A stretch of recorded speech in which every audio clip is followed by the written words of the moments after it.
Les victimes de l'électrocution par courant de haute tension à Matadi Kibala ont été enterrées ce vendredi. Beaucoup d'émotions au cours de la cérémonie funèbre et le Premier ministre a marqué sa présence au stade de Vélodrome de Kintambo. Les détails dans ce journal. À la une de l'actualité également, plus de mobilisation des ressources financières pour l'exercice budgétaire 2022. Le ministre des Finances a pris l'engagement lors de la présentation du rapport 2021 et c'est le prix pour la réussite du programme de développement de 145 territoires, vision du président de la République. La nature a pourvu la RDC d'une biodiversité qui appelle un regard attentionné. Les experts environnementaux et spécialistes en conservation de la nature réfléchissent profondément pour donner des orientations stratégiques afin de sauver la nature. Voilà pour les titres. Et c'est vendredi, aujourd'hui, la tradition a été respectée au gouvernement. La réunion du Conseil des ministres a eu lieu en distanciel et le compte rendu juste après ce journal avec le ministre de la Communication et des médias, porte-parole du gouvernement, Patrick Mouyaya. Mesdames et messieurs, bonsoir et très heureuse de vous retrouver à travers cette grande édition d'information sur la chaîne nationale. Ouvrons ce journal par cette page noire, le drame de Matadi Kibala. Les victimes ont été inhumées ce vendredi au cimetière de Mingedi. Les obsèques publiques ont eu lieu au stade de Vélodrome de Kintambo. 26 corps sans vie étalés dans les cercueils ont été exposés. L'émotion était à son comble et le Premier ministre Jean-Michel Sama-Lukonde, à la tête d'une forte délégation gouvernementale, a fait le déplacement pour consoler les familles éplorées et rendre les derniers hommages à ses compatriotes. Témoin de l'événement, Pati Tondouangou, Marcel Moubenga et bienvenue au Salah.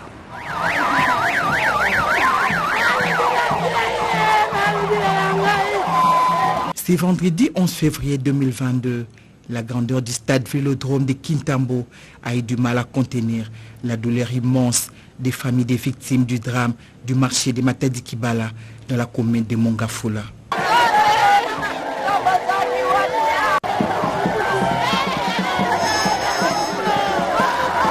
Sensible à cette douleur, on pouvait lire visiblement dans les regards du Premier ministre Jean-Michel Sama-Lukonde Kyenge la profonde tristesse qui accompagnait sa compassion face aux familles éprouvées.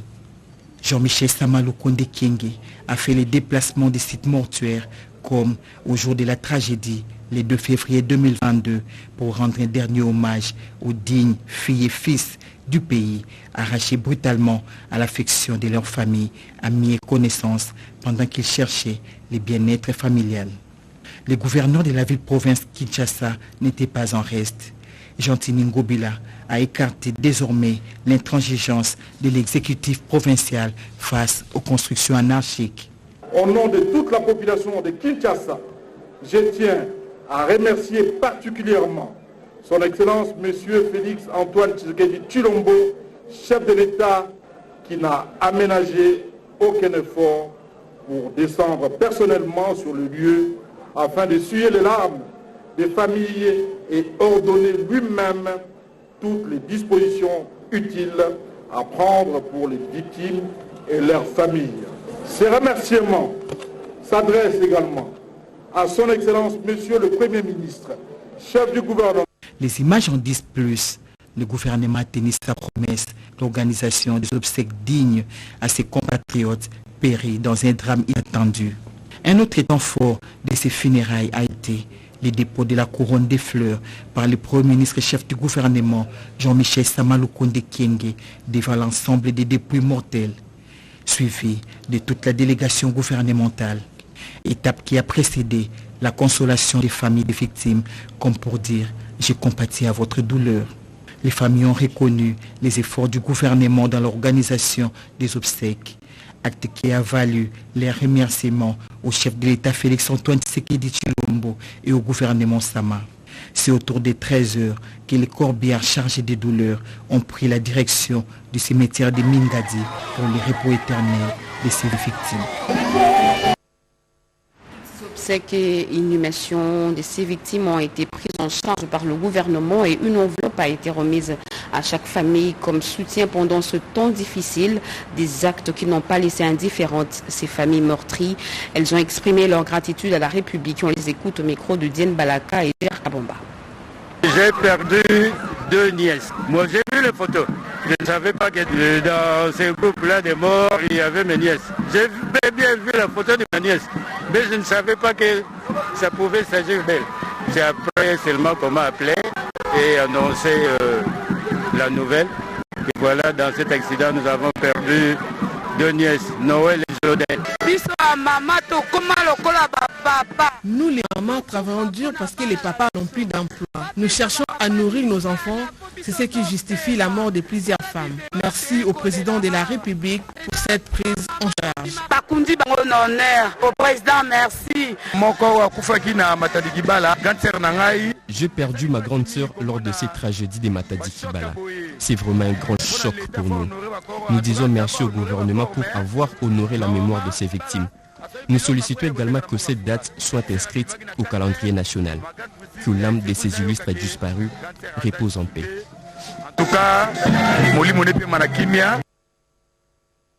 autre chose à présent, les têtes d'érosion de Zamba Telecom vont bientôt appartenir au passé. Le gouvernement, par le truchement du ministère des Infrastructures, Travaux publics et Reconstruction, vient de disponibiliser les fonds pour les travaux anti-érosifs dans ce site.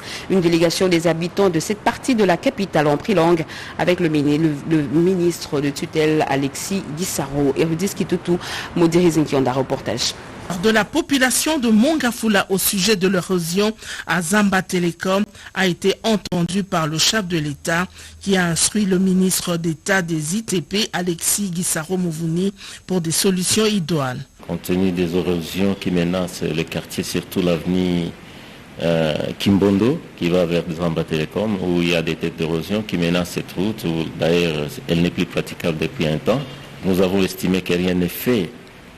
Le plus tôt possible, nous risquons d'être coupés de toute la ville de Kinshasa. Cette délégation des notables de Mongafula, conduite par le ministre honoraire Rubens Mikindo, s'est dite rassurée aux doléances soumises au ministre d'État Alexis Guissaro. Au niveau du gouvernement, des dispositions sont prises. Aujourd'hui, nous sommes à même d'annoncer que le gouvernement va disponibiliser les fonds afin que les interventions qui s'imposent puissent débuter.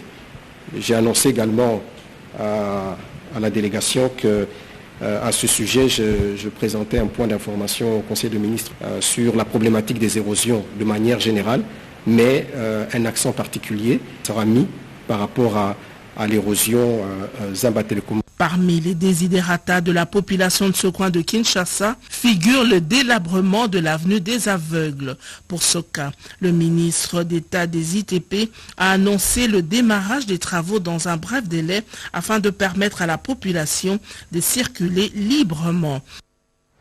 En Ituri, aucune assistance ne leur a été accordée depuis juillet 2021. 6 mois après, les déplacés internes de Djougou viennent enfin de recevoir les vivres et non-vivres. Ce don porte la signature des femmes de Women of Faith. Junior Télémane nous en parle. Plus de 8000 personnes déplacées du site Salama en ville de Bounia, assistées en vivres et non-vivres par l'ONG Women of Faith grâce à l'appui de l'église de Jésus. De dernier jour, Jackie Borvé, point focal de cette structure à Ituri, précise que le choix de ces sites est justifié par la souffrance de ces déplacés de guerre qui sont délaissés sans assistance humanitaire depuis le mois de juillet dernier. Une façon pour ces femmes de différentes confessions religieuses de redonner le sourire éprouvé, les rattachements à ces personnes vulnérables. L'activité d'aujourd'hui consiste à donner des vivres aux déplacés des guerres dans le site Salam, donné par Women of Faith avec l'appui de l'église de Jésus-Christ des 7 derniers jours. Ils sont des déplacés de guerre, ils ont tout laissé et depuis le mois de juillet, ils n'ont reçu aucune assistance en nourriture. C'est pourquoi nous leur avons donné cette assistance. Cette action humanitaire permet de sauver des vies humaines en détresse et dépourvues de tout. Les bénéficiaires n'ont pas caché leur sentiment de satisfaction. Que Dieu vous bénisse. Nous vivons ici dans des conditions difficiles. Women of Faith est venu à notre secours. Nous disons merci à leurs partenaires. Mais les besoins sont énormes.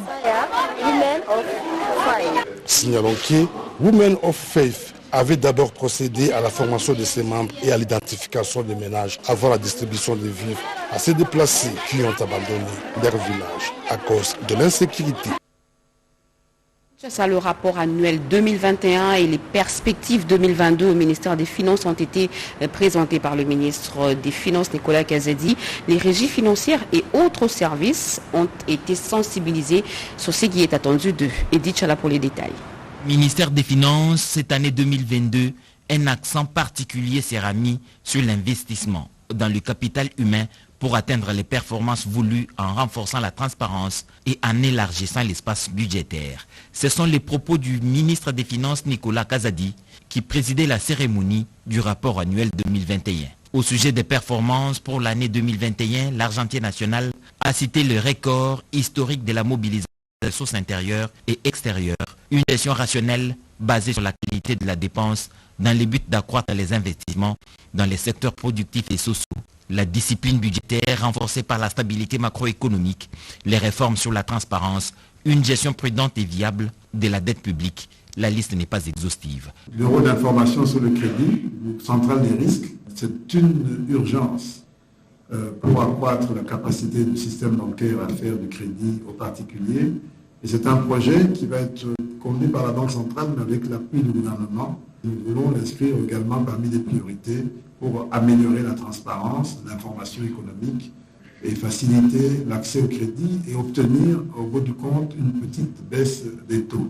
Quant aux perspectives 2022, Nicolas Kazadi vise à rendre le ministère des Finances moderne, mobilisateur et performant. Objectif, atteindre la moyenne annuelle de 12 milliards de dollars entre 2021 et 2022, optimiser la digitalisation à tous les niveaux et financer le programme de développement de 145 territoires en République démocratique du Congo. Et c'est une nouvelle étape qui est en train d'être franchie pour mettre fin aux embouteillages monstres observés à Kinshasa. Plusieurs membres du gouvernement étaient autour de la ministre d'État en charge du portefeuille Adel Kainda pour voir comment mettre en circulation des nouveaux trains et moderniser les chemins de fer. Les détails avec Angèle Mabiala. C'est ce modèle de train pimpant neuf que nous aurons dans quelques mois à travers les chemins de fer de la capitale. Des places assises, des toilettes en bon uniforme et des places pour des personnes à mobilité réduite. Avec ses 15 millions d'habitants, Kinshasa, la capitale, a besoin de nouvelles infrastructures pour lutter contre les embouteillages monstres. L'année 2022 étant une année d'action, le président de la République tient à offrir aux Kinoises et Kinois le transport ferroviaire digne de ce nom. Les responsables de la société Métrokin attendent un soutien d'État et du gouvernement, une participation directe du projet. Le gouverneur de la ville s'est dit heureux d'offrir aux Kinois ce train moderne. Pour le ministre des Transports, il est donc temps que les infrastructures ferroviaires soient renouvelées. Pour Nicolas Kazadi des Finances, c'est révoltant de voir le transport devenir un casse-tête. Le gouvernement des Warriors doit s'imposer. La ministre d'État en charge du portefeuille, la princesse Adel Kainda Maïna, s'inscrit dans la voie de réalisation du projet Train urbain de Kinshasa. Il était donc temps de trouver des solutions idoines à l'épineux problème de transport en commun, dont la construction d'un train urbain à l'instar de grandes capitales et de grandes villes du monde tombe à point nommé. C'est donc à juste titre que je félicite au nom du gouvernement des Warriors dirigé par le Premier ministre Jean-Michel Sama Lukonde, les initiateurs de cet ambitieux projet qui va satisfaire le besoin de déplacement de la population quinoise, faciliter la circulation dans la capitale, moderniser cette dernière en changeant les parcours de ses pratiques de déplacement et créer l'emploi. Il est donc temps de trouver des solutions idoines à l'épineux problème des transports en commun, dont la construction d'un train urbain, à l'instar de grandes capitales et de grandes villes du monde, tombe à point nommé. Au ministère de l'intégration régionale, un seul sujet aujourd'hui sur la table des discussions entre le ministre de tutelle et la chef de la MONUSCO, Didier Mazenga et Bintou Keïta, ont discuté sur l'évolution de la situation sécuritaire dans la partie est de la République démocratique du Congo, Vital Mpagabita.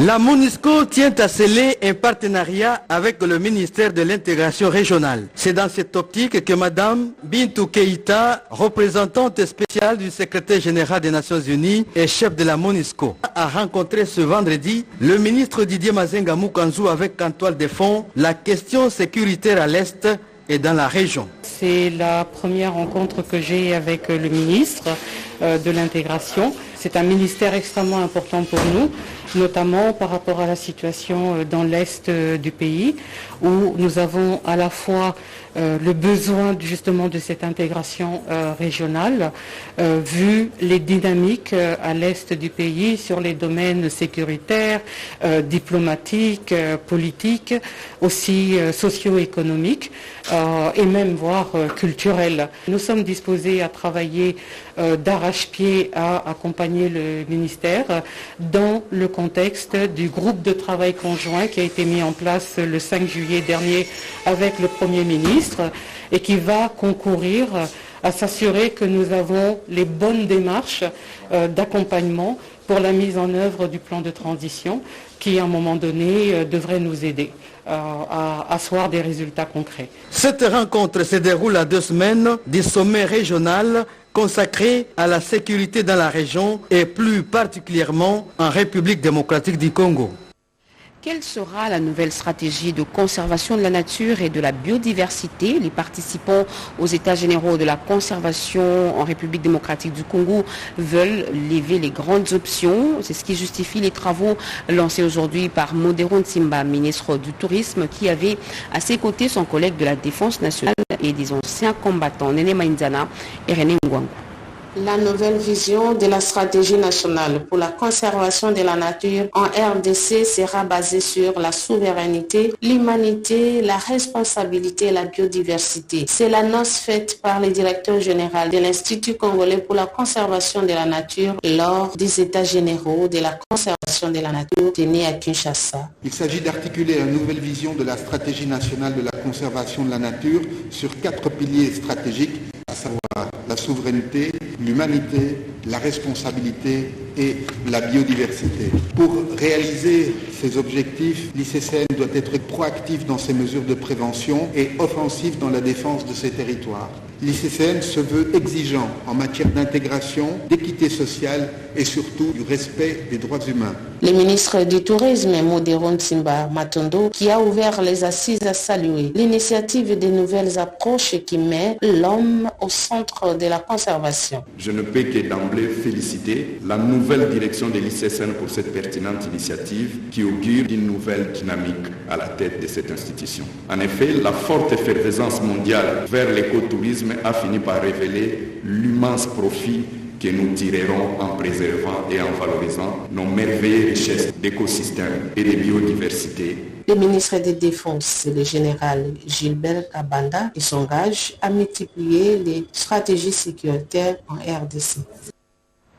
Félix Tshisekedi, de la base au sommet, c'est le nouvel ouvrage baptisé aujourd'hui par le président du Sénat, Modesto Bahati Lukwebo, l'auteur de ce livre, le ministre de la Jeunesse et Initiation à la nouvelle citoyenneté, Yves Boukoulouzola, l'a présenté au public. Edith Chala.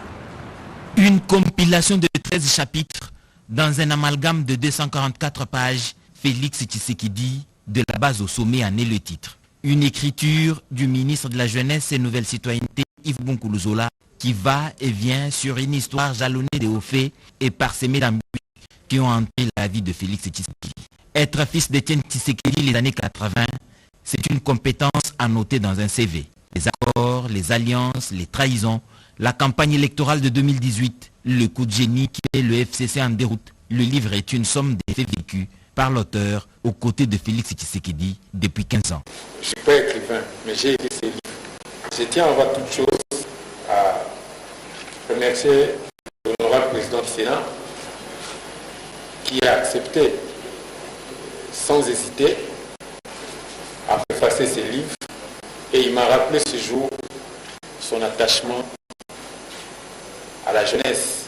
La recension du livre, le ministre de la Communication et Médias, Patrick Mouyaya, s'en est chargé. Un résumé qui donne envie de parcourir les pages de cet ouvrage. Dans cet ouvrage, vous allez plutôt découvrir l'histoire d'un camarade qui raconte un camarade. Mais c'est aussi l'histoire d'un politique parce qu'il recense les grands événements qui ont marqué à la fois la vie du patriarche Étienne Tshisekedi d'heureuse mémoire, mais qui ont aussi marqué le parcours de celui qui est présenté principalement dans ses livres, à savoir le président de la République et son C'est le président du Sénat, Modeste Bachilukwebo, qui a porté sur les fonds baptismaux ce livre en présence du Premier ministre Jean-Michel Samalukonde.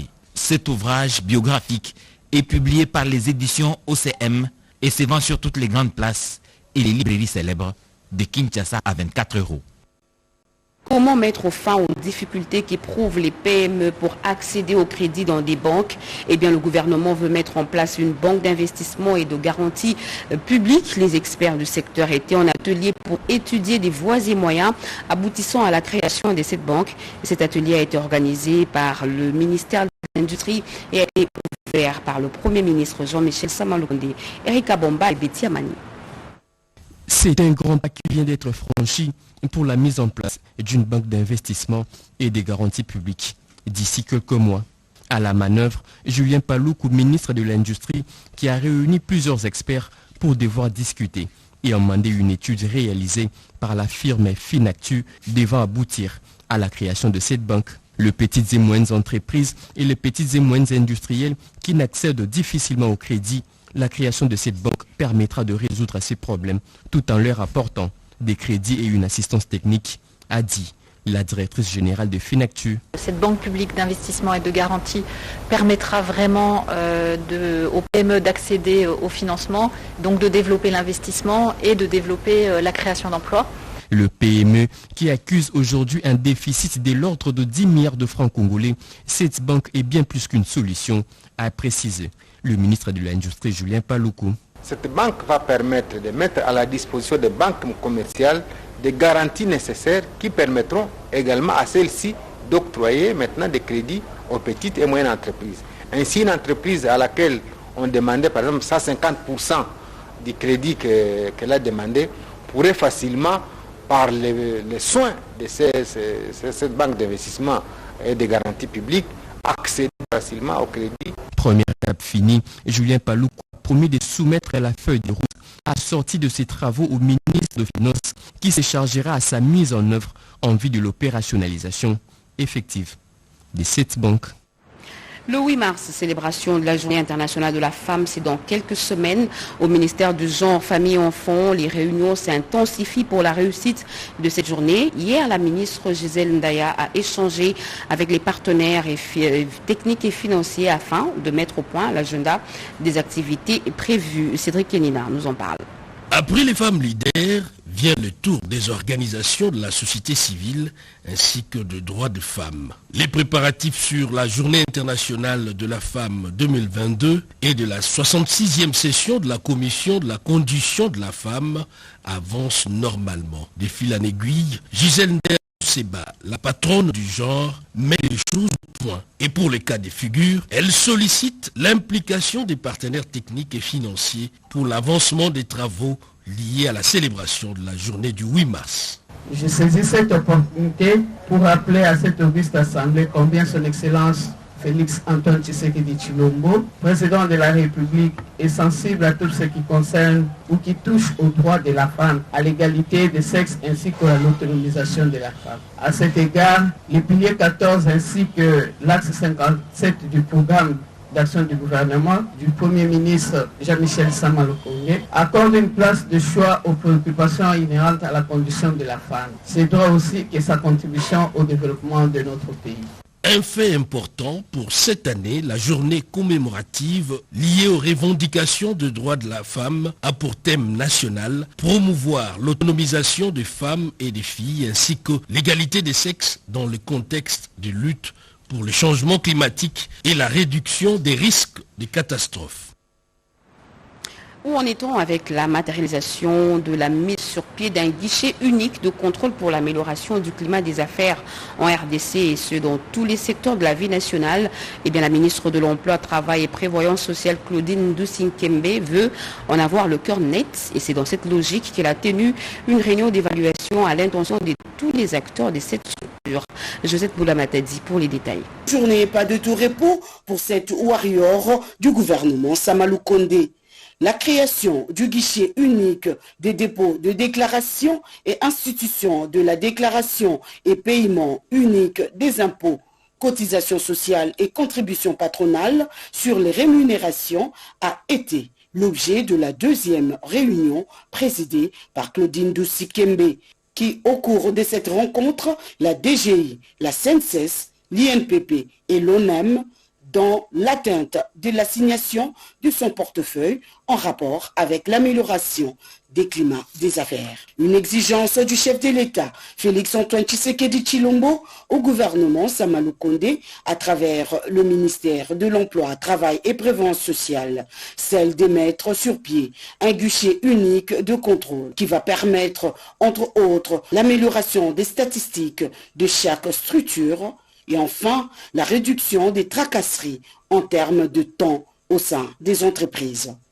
Retenons qu'une réunion des experts des parties prenantes est prévue du 14 au 16 février avec comme résultat attendu la production d'un nouveau protocole d'accord et d'un nouvel arrêté pour enfin aboutir à la mise en place d'un guichet unique de contrôle en République démocratique du Congo.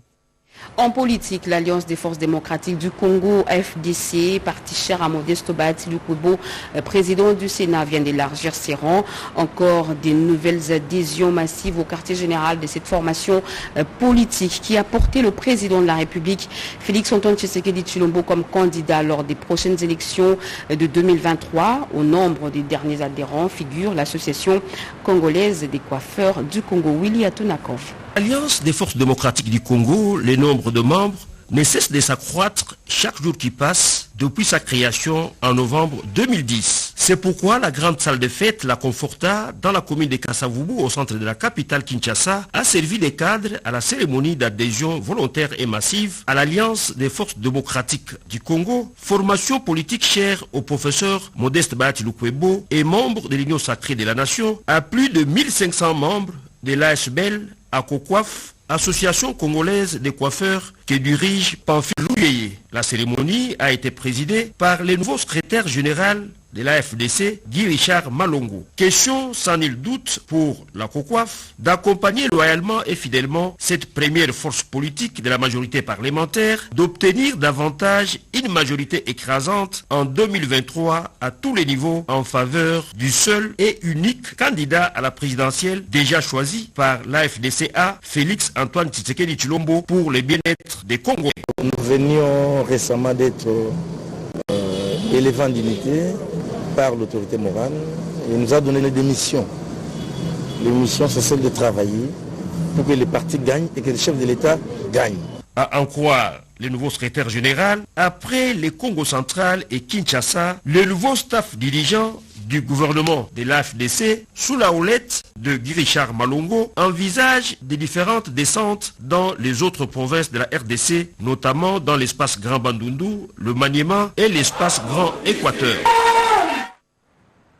Vous le savez, la radio-télévision nationale congolaise est en deuil. Faustin Fossa-Tombissa, célèbre commentateur sportif et directeur à la chaîne nationale, a tiré sa révérence ce matin après une longue maladie. Cette icône de la presse nationale a laissé un vide incommensurable dans la profession, selon les témoignages de ceux-là qui l'ont connu. Regardez. Un célèbre écrivain a dit que la vie sur cette terre des hommes